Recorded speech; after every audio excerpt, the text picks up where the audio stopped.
Olá, galera, tudo bem com vocês? Espero que todos estejam bem. E hoje nós vamos começar aí a nossa revisão. O capítulo 1 e o capítulo 2 foi passado antes de entrarmos de férias. Porém, como nós estamos iniciando agora aí o Volta às Aulas, eu achei legal deixar esse capítulo 1 e 2 uma revisãozinha aí para vocês lembrarem um pouquinho do nosso conteúdo, ok? Então, vamos dar início nesse vídeo no capítulo 1. O capítulo 1 de vocês é da apostila 2, que fala sobre as propriedades da matéria. Ele vai abordar aí o capítulo 1, o que é, na verdade, a matéria, o que ela caracteriza. Então, nós temos aí, gente, muitos tipos de materiais que estão em todos os lugares, em todas as áreas, e que a gente pode dar o nome de matéria. Por quê? Porque ele tem algumas propriedades que vai determinar a sua estrutura. Então, nós temos aí, gente, na imagem 1 e na imagem 2, nós temos o primeiro, que é um óleo. Logicamente, gente, que a estrutura é diferente, tá? Os seus componentes, mas ambos, né, a gente pode chamar por óleo. Na imagem 1, o primeiro óleo, ele vai ser importante aí para os carros, né? Ele vai ser um lubrificante para os motores. E na imagem 2, nós também temos um óleo, né? Mas esse óleo, no caso, ele é trabalhado aí na área da culinária. E ele vai servir aí para fazer frituras, ok? Então, aí, gente, nós temos o óleo, porém, em cada imagem, nós temos propriedades diferentes.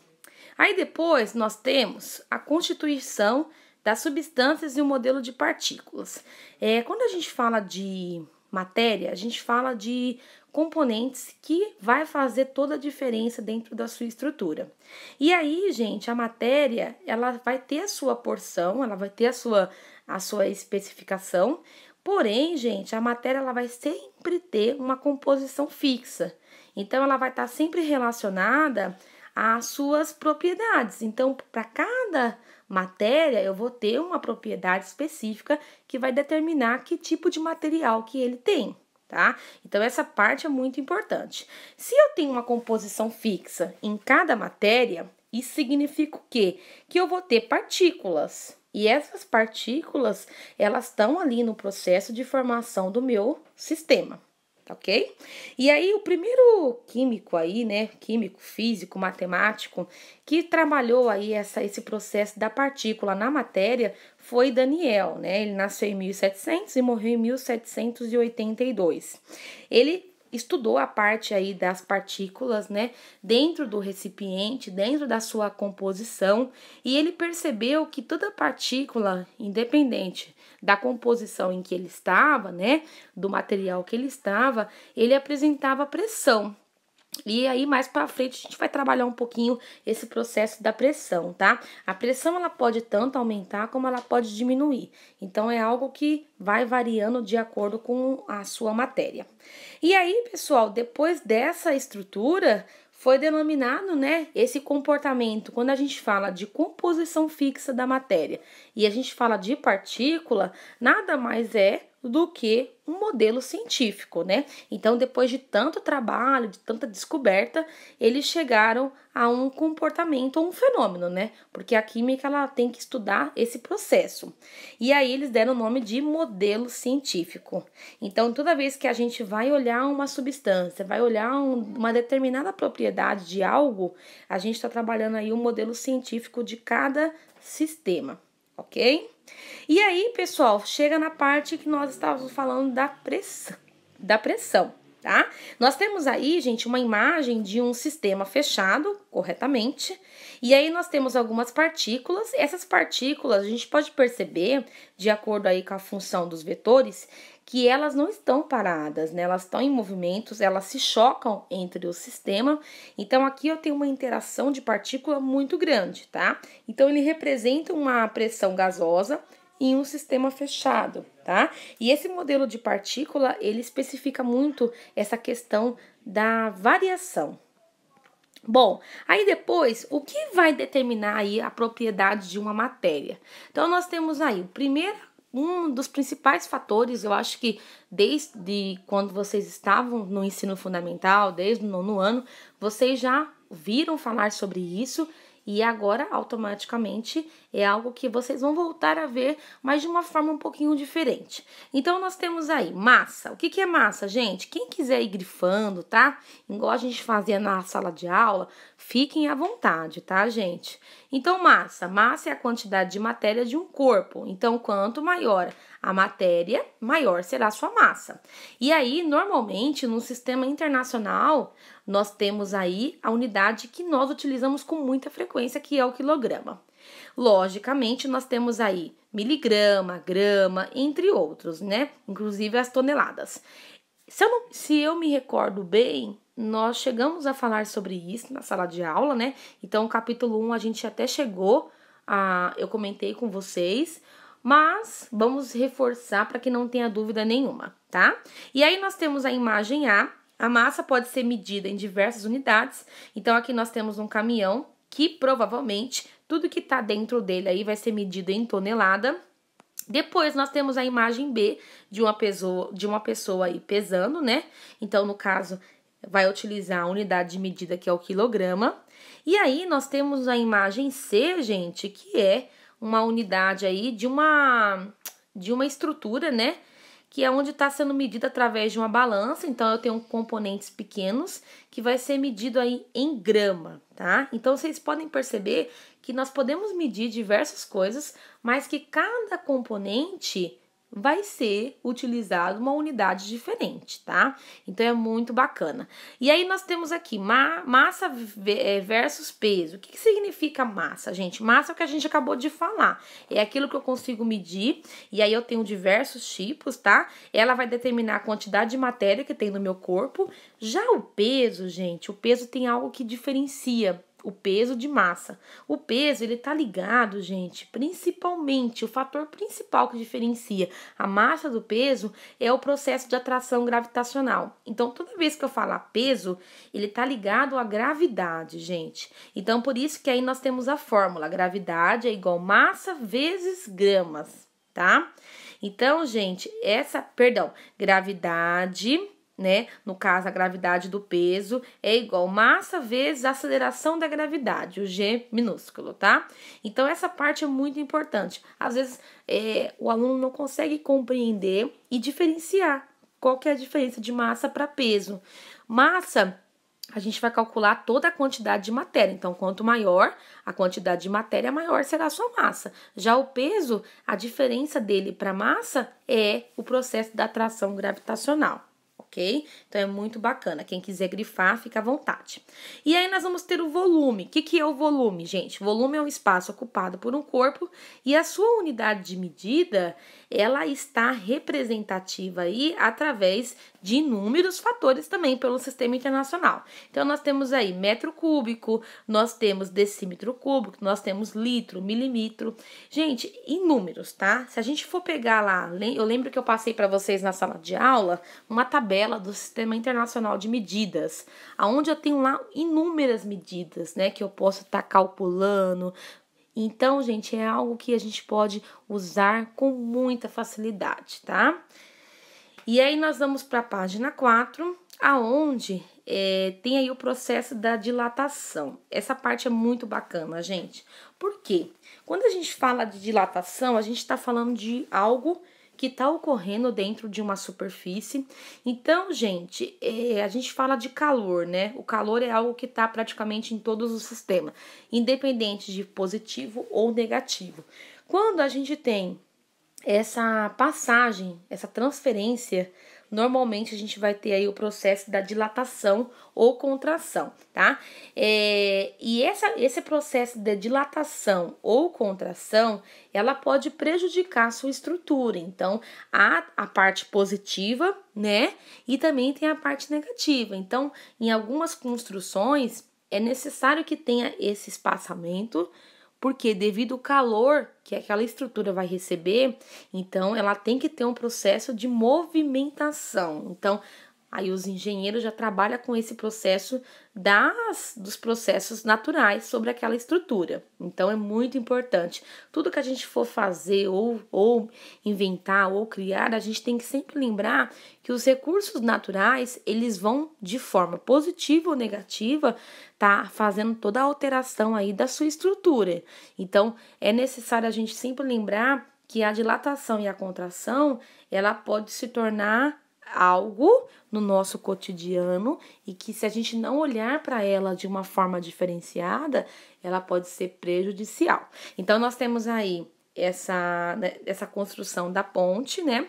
É preciso deixar pequenas fendas para que os materiais que formam as estruturas possam se dilatar em dias quentes.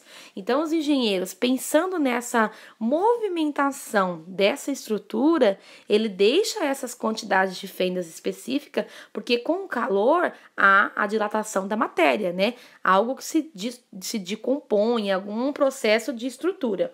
Então, olhando com esse olhar, né, crítico e cuidado, né, gente? Se ele não deixasse essa fenda, automaticamente ia ter rachaduras e talvez traria um dano ainda muito maior para quem até tá utilizando essa ponte, tá bom?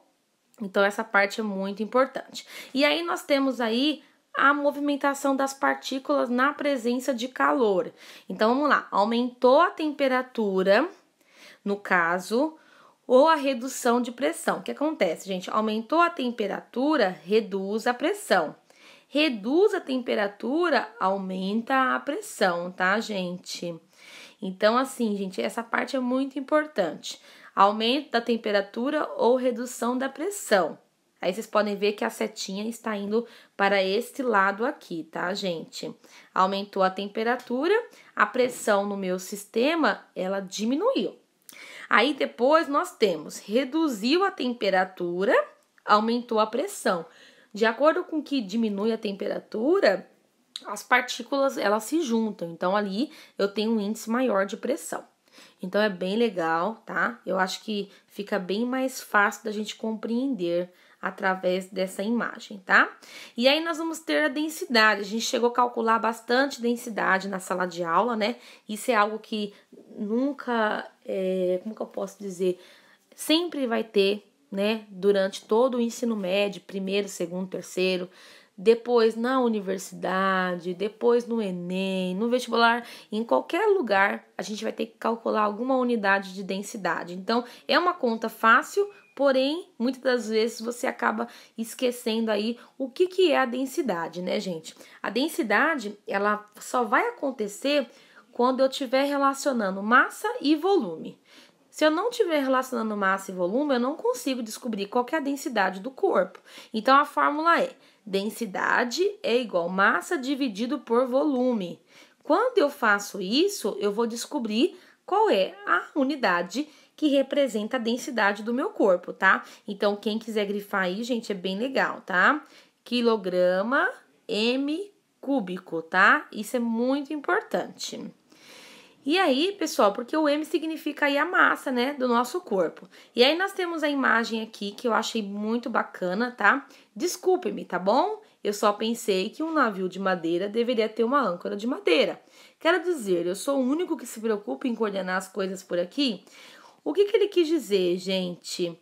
No caso da âncora, ela tem que ser algo muito pesado para que ela possa chegar ao quê, gente? O mais fundo que ela puder, para que ela possa, gente, anexar, né? Ela consiga fixar em uma estrutura, tá? Então, dependendo do seu peso, da sua massa, no caso, ela não vai conseguir.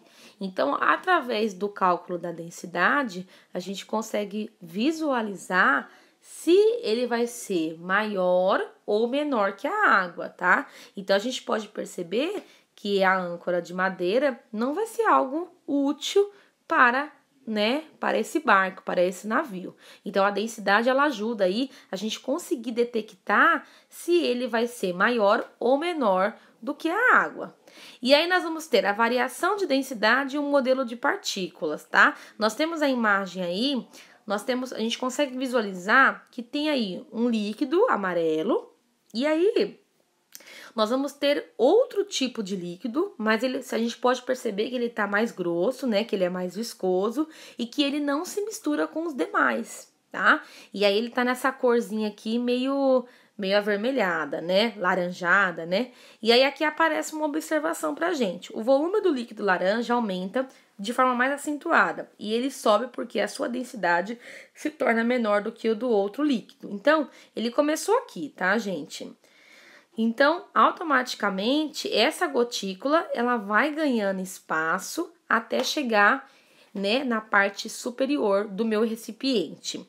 Automaticamente, quando o sistema ele não se mistura com outro, acontece uma vantagem, né?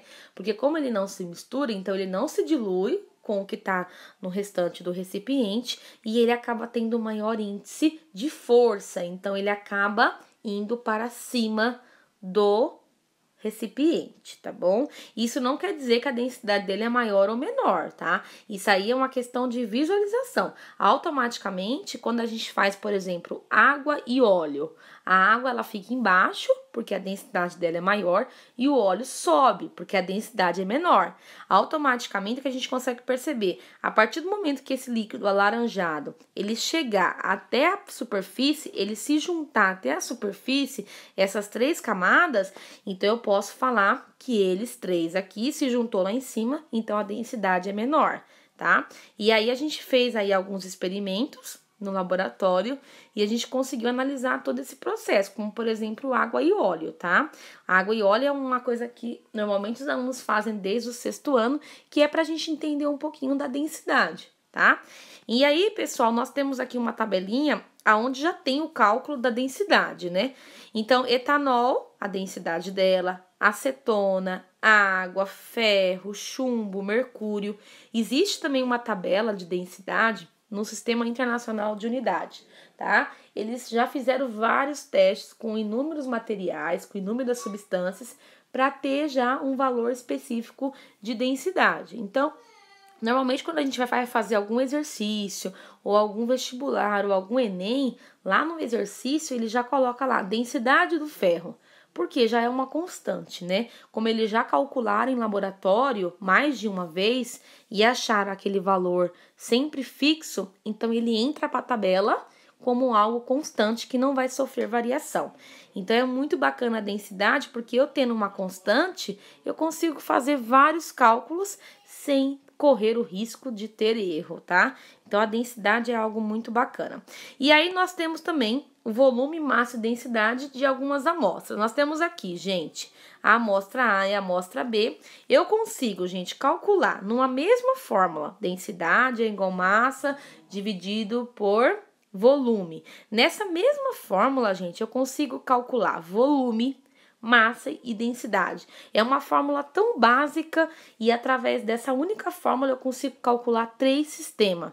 Então, é uma fórmula que praticamente a gente vai usar aí durante todo o ensino médio. E dependendo da área que vocês escolherem para atuar, vocês também vão ver essa fórmula com muita frequência.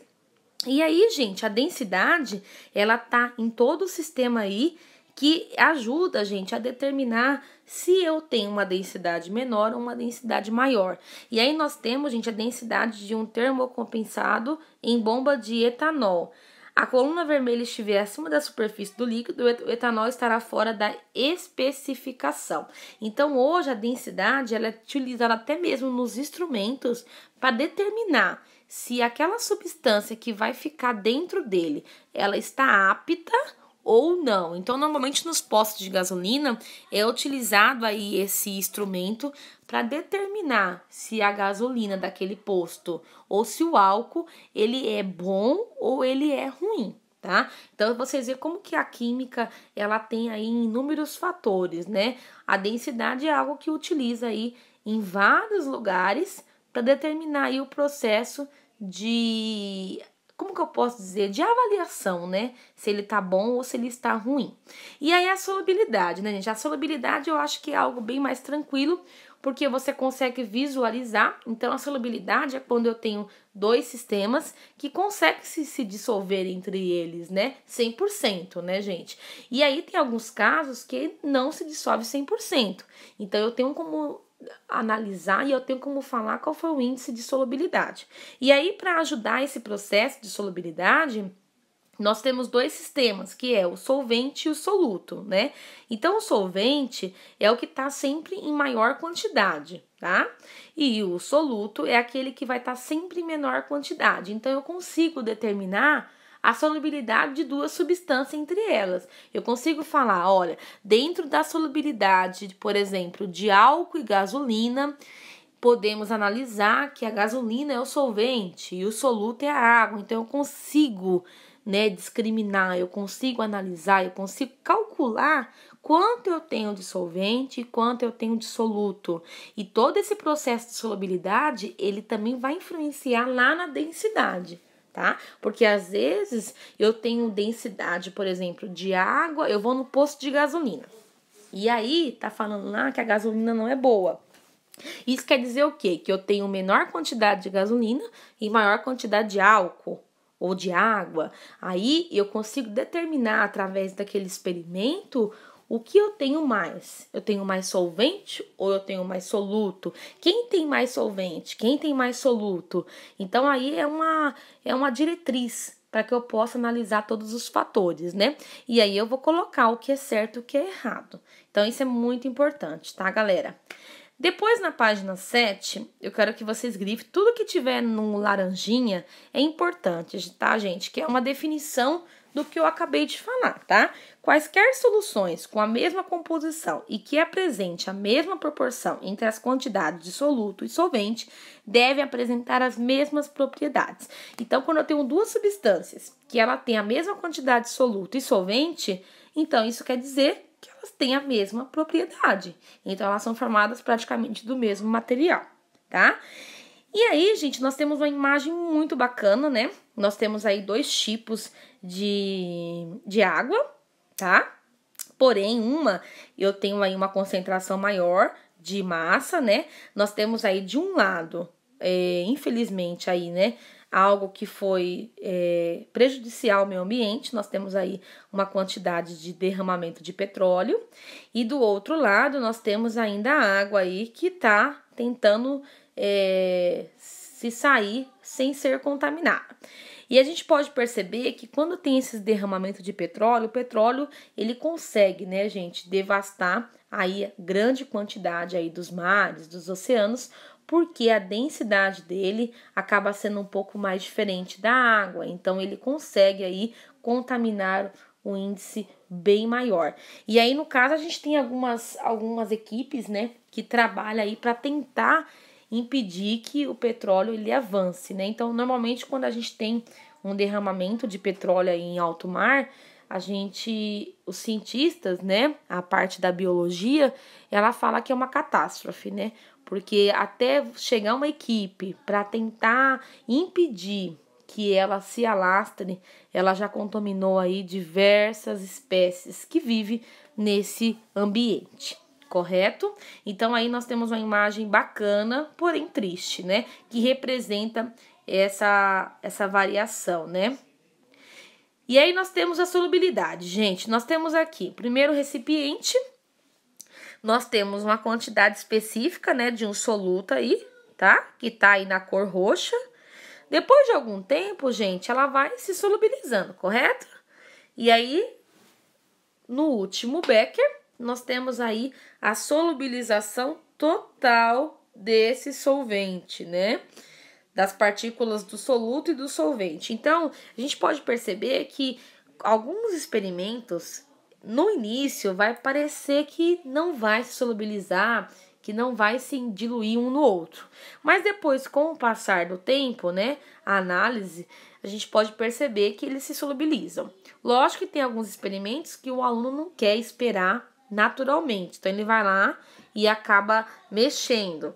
Então, aí o processo acaba sendo mais rápido, tá? Mas a solubilidade é algo que ela vai acontecendo de forma natural. Se ela tiver que se solubilizar, ela vai se solubilizar. Se ela não for para se solubilizar, automaticamente isso não vai acontecer, tá? E aí nós temos, gente, a condutibilidade elétrica, tá? A condutibilidade elétrica, gente, o nome mesmo já fala, é aquilo que conduz algum tipo de energia, tá? E aí, gente, nós temos alguns materiais que são ótimos condutores, tá? Por exemplo, o cobre. O cobre, ele é um ótimo condutor que vai transmitir a energia. Toda a nossa fiação elétrica das nossas casas tem aí esse fio que vai ser o responsável de encaminhar a energia para todos os sistemas. E nós vamos ter também os isolantes térmicos, tá? Aqui nós temos aí uma luva, né?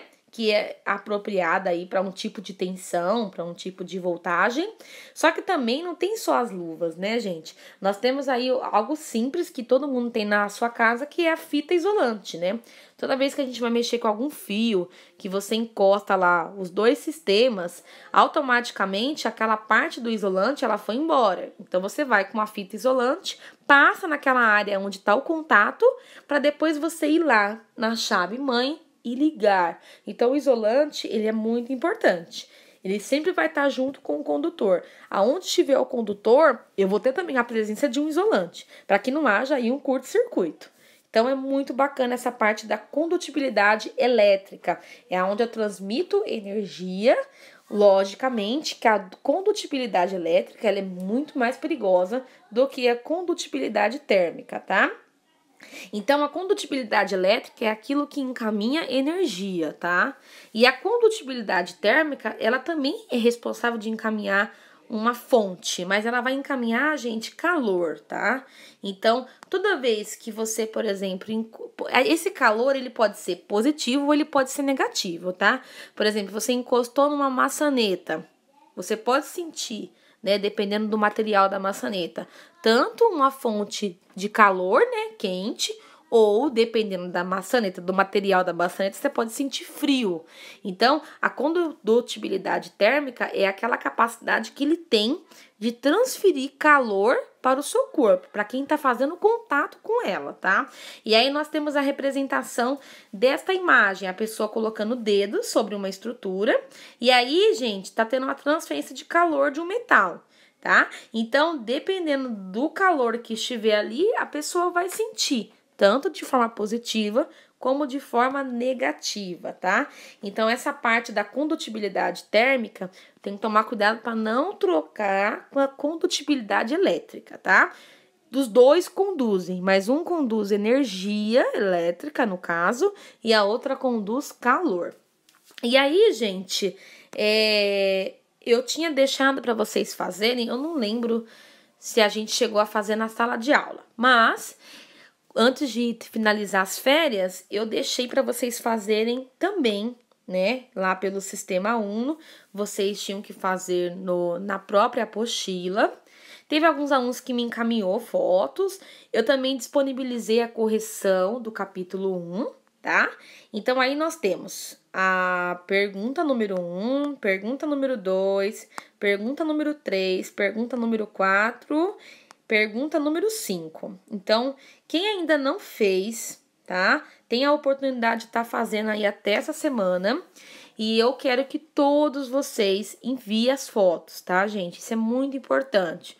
Como, infelizmente, nós estamos aí afastados um dos outros, eu acho que é o nosso meio agora de comunicação, tá bom?